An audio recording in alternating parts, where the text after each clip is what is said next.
He's the slick talking, jive walking, morning banana hoe shosting.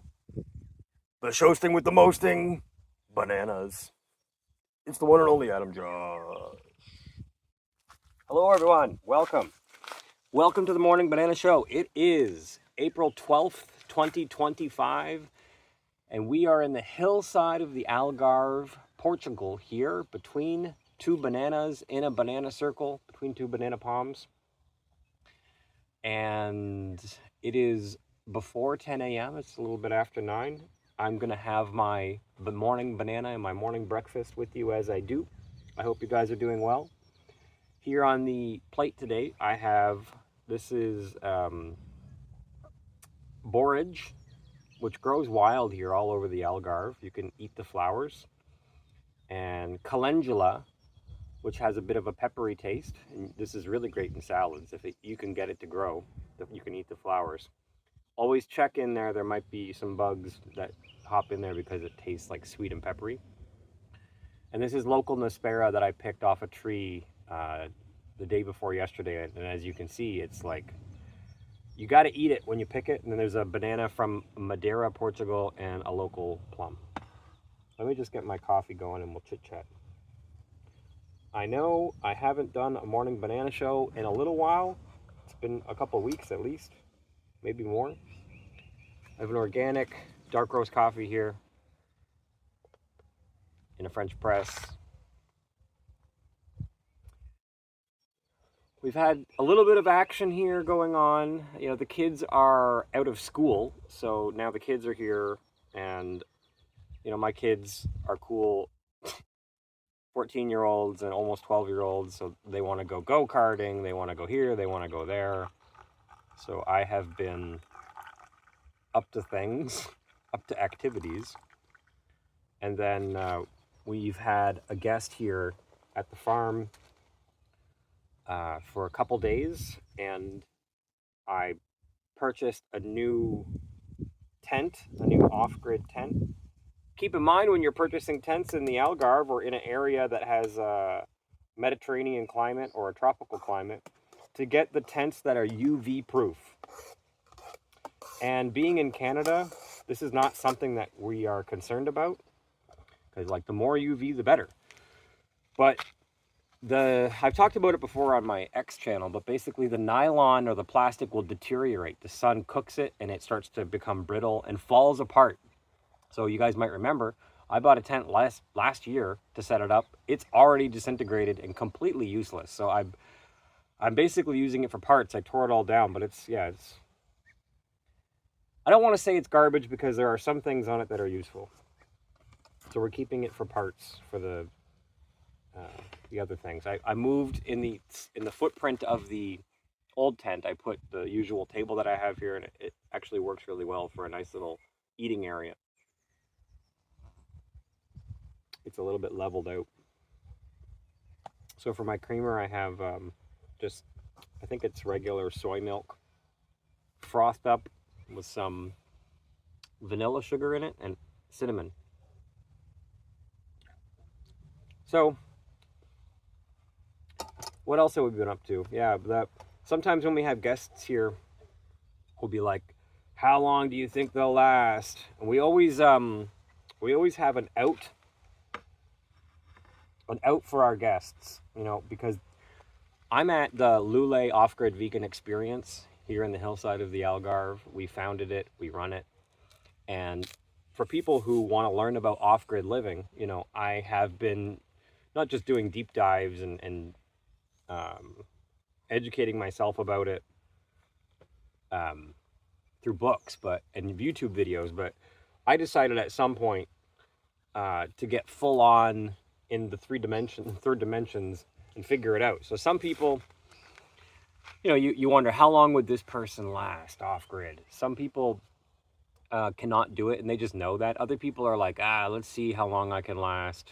For me and a lot of people in my family, not all the people in my family, but like my immediate family and then some of my cousins, we feel like we've like been incarnated from some like forest ranger. I actually have an uncle who literally is a forest ranger. So what I'm saying is there are challenges with living off grid. I've detailed a lot of them in the costs of living off grid series playlist that I made on YouTube. I think it really takes a kind of personality with a certain skill set to be able to live off grid long term. But we always have an out for our customers and our guests and people who want to come check it out. The out being that we know people who have Airbnbs, and this is the area that people have all their retreats and Airbnbs in, and the venue, for example, that we're going to get married in up the road is like a 5-star resort. So it's just a phone call. Hey, can you put one of our guests up? We get a discount. Customer gets a place.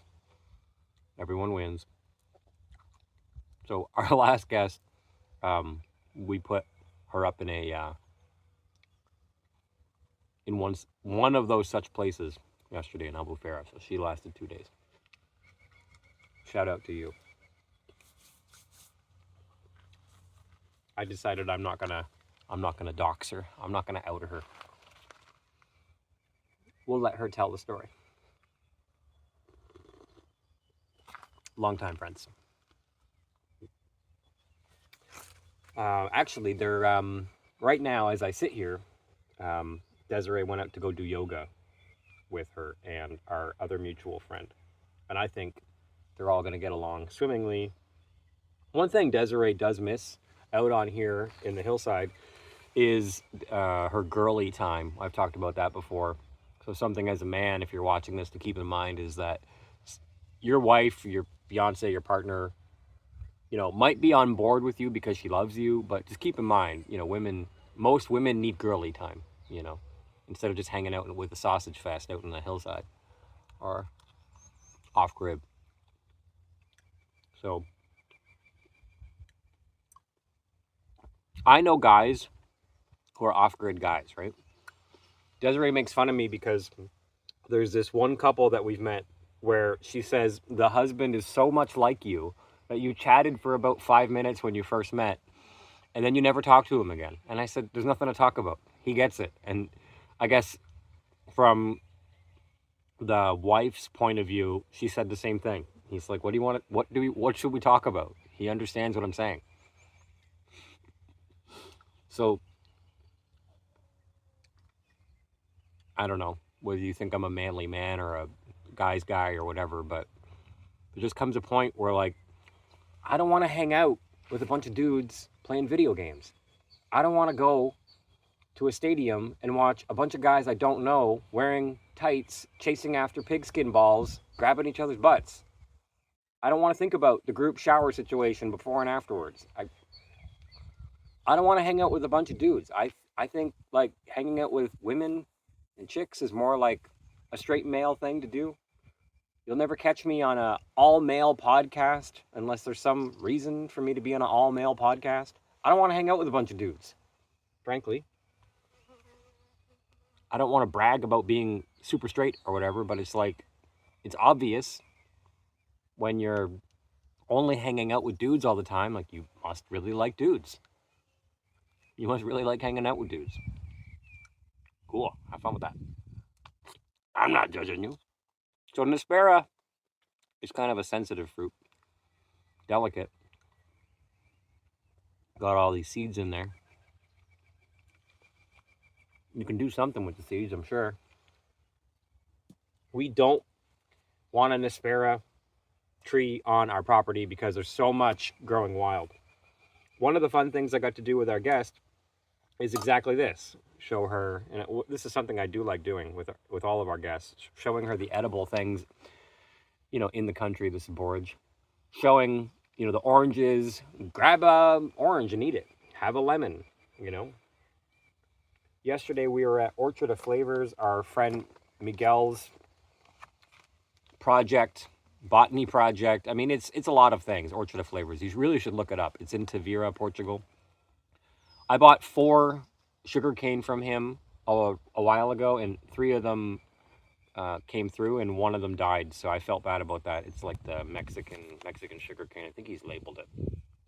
He calls it black sugar cane. That doesn't help, Miguel, but it's like Mexican sugar cane, I think, but they call it black sugar cane. So this is a seedling from sugar cane. They can grow to be, 10 feet tall probably. I just wanted to show you guys that if those of you who follow the channel or know me or follow me on X know that right over yonder, over there, I got 4 sugar cane. And yesterday when we were at the farm, Tyler and I, my 11-year-old, the ones that had fallen on the ground and broken off that hadn't been cleaned up yet, we were cracking them and doing this. Like, almost like, we're vegan, but almost like crab shells, crab legs, squeezing them together, and drops of sugarcane juice were coming out. Because at this point, I don't have a machine to process the juice. Now, this would be a great opportunity for you watching the Morning Banana Show. If you know where to get one of those machine presses, I don't want one that is battery powered. I want to be able to just basically crank the wheel and have the sugarcane go through and juice come out. If you know where to get one of those, please leave a link in the comments. I priced them out before anywhere between like 500 and 1,000 euros, and it just seems a little pricey to me. So I want to get like a used one. I think it's important that it's stainless steel.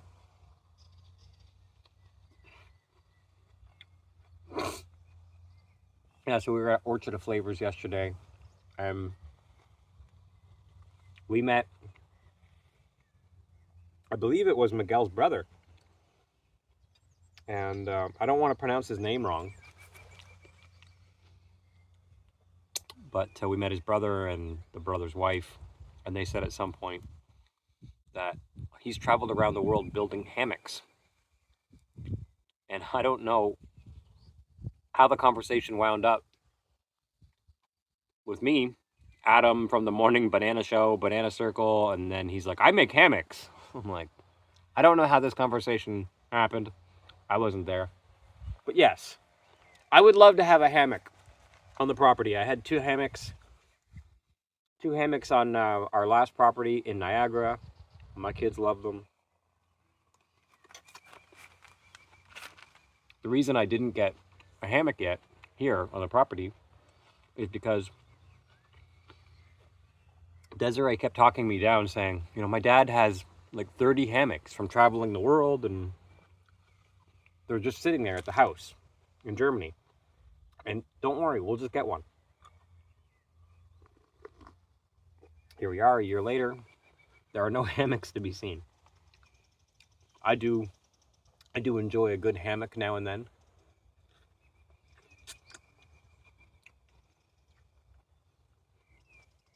So, what else can we talk about? Now, I'm in Portugal, so, I read about the stock market situation in the United States, like everybody else, about the tariffs affecting the stock market and how it plunged a few points. And objectively, it looks like a rug pull on the stock market, or a pump and dump. What people don't understand, who are not in the stock market or who haven't invested, they don't understand that you can go inverse on almost anything. You can short the market, the NASDAQ, the S&P 500, the Dow. You can short all these stocks. So if you have advanced knowledge that the market is about to tank, or if you're the president's family about to, for example, you're the president's friends and family, and he's about to make an announcement that will cause the stock market to drop in various ways, you can go inverse on a bunch of indexes or a bunch of stocks that will be affected by the news, and you can actually make money. Just imagine the chart of the stock market inverse. So instead of it going down, you've betted against it. So every time it goes down, you're actually going up. That's why they joke around about Jim Cramer being inverse Cramer, because he's got such a bad track record. So this is the nature of the bears in the stock market, and it's something that a lot of people can't get their head around when you talk about finances. Like, why would you want to bet against me? Elon Musk rails against this. Why does Bill Gates have short positions against Tesla. That doesn't seem very nice. You want us to fail. It's not just that Bill wants you to fail, it's that he will literally profit as you fail, like a demon or like a mosquito. It's like they call it hedging your bets. For example, if you have $100 invested and 50 of it goes for the stock going up and 50 of it is hedged or bet inverse on the stock, whatever way it moves, you keep balancing out. If you're in a situation where that same stock pays dividends and then you're constantly hedging your bets and your positions so that no matter what way it goes, you keep balancing out your original investment. If it pays dividends, then you might make some money on that type of strategy. I talk about this strategy and other strategies in my upcoming book, which I will not be giving the title out to you guys, but I've written a radical investment strategy book, and you can pre-order it from my website. Again, I'm still trying to find a print shop here in Portugal. I think I'm shifting gears into the wedding right now, and then like our wedding is coming up in September. I have friends here who have printed books. It's not a big deal for me to print a book. I can do an ebook. I don't want to do an ebook. I want to go to a print shop. I want to have a physical book printed. And then I want to sell it to you guys. And I have a couple pre-orders already. So I don't have any illusions that I'm going to be some best-selling investment strategy author. But I have a bunch of ideas, some that I've implemented in my own life. I don't know if you noticed this or not, but I'm in the hillside of the Algarve and retired last year or a year and a half ago.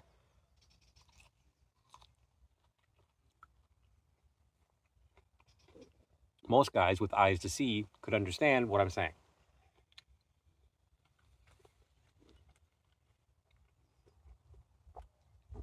I have finished the banana.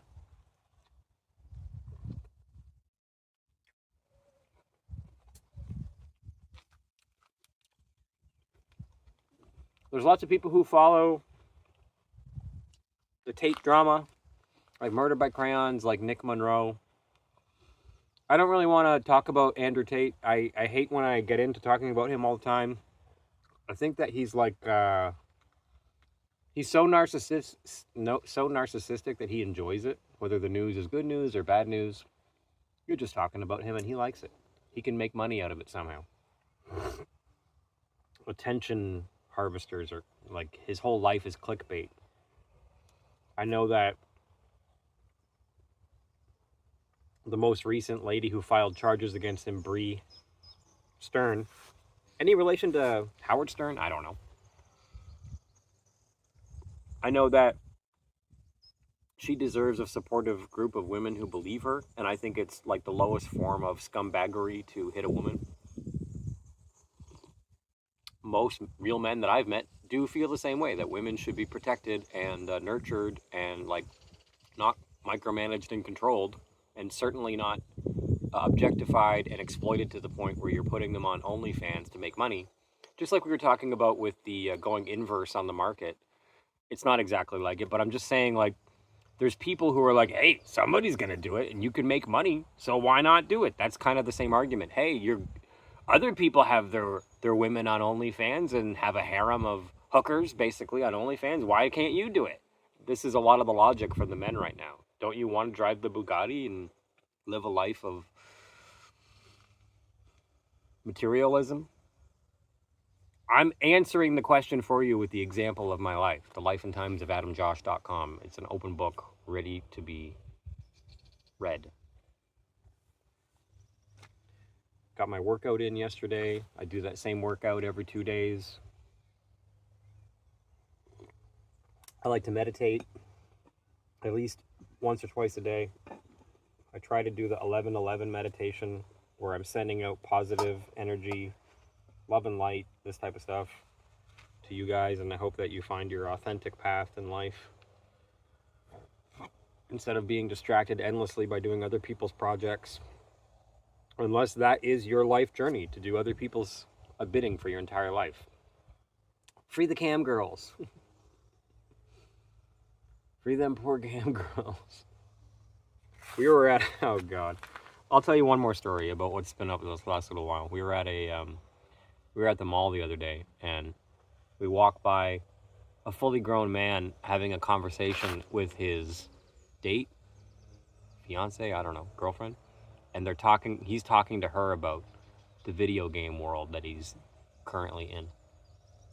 And she's like, blink, blink, blink, blink, rolling her eyes. And he's going into real detail. Like, he's really into the conversation about the video game world. And my kids heard it. My oldest, the 14-year-old, looked up at me and he's like, Dad, did you hear that? It's a fully grown man talking about video games to a girl on a date. And I was like, do you see how bad it is out there? And he's like, Dad, that guy is such a loser. I don't want to be that guy. And I said, maybe they're both into games. I don't know. Let's not judge him, but yes, I would rather you not be that guy as well, Caden. With all that being said, you know, if you feel like supporting the channel, you can send me an e-transfer if you're in Canada. You can buy me a coffee. As you can see, I drink coffees. On the Buy Me a Coffee page, I think it's also set up to say buy me a banana, which I thought was funny. Neighbors from Cabo Verde over there. You can buy me a coffee. I would appreciate it, like a donation. I make it easy to support me financially if you feel like it. I'm just giving you all the different ways. You can buy a shirt that says "Do Not Reincarnate," which is one of my life projects. And why my life might not look like yours is that my overarching desired reality and my overarching goal for my life is to not reincarnate again. So again, if you're looking at my life and being like, why is this guy on such a different trip? This is one of my overarching goals in my entire expression, is to not reincarnate again. I'm like, whatever it takes. Throw it at me. Hit me. Whatever it takes. I don't want to do this life on earth thing again for a lot of different reasons, many different reasons. You probably heard me talk about them over the years. So this last year of living off grid to me is just like, it's like lightweight. It's not even, there's not even been that many challenges. So, but it's not the same for everyone, and I get that. But if living off grid is something that you're interested in, everything is scalable off grid. You know, we could scale it up a little bit more. You could come see me. What I'm doing here is a really good introduction to off-grid living, off-grid farming, permaculture, fruit forest, how to grow your own food, harvesting solar electricity. You know, we recapture gray water. I've dug a mini well that is still functioning, by the way. And so this type of stuff, if you're interested in that, you can hit me up. And you can learn about it in person, like my most recent guest has for 2 days before she tapped out. And if that's up your alley, you can look us up at Love Farmstay, L.O.V.E. Farmstay, Lule Off-Grid Vegan Experience Farmstay, Love Farmstay in the hillside of the Algarve. I hope that you guys have a great day. Thank you for watching the Morning Banana Show, number 213. Take care of yourselves. Bye-bye. Are you tired of reincarnating? Me too! Now show the world that you don't want to reincarnate with this Do Not Reincarnate t-shirt!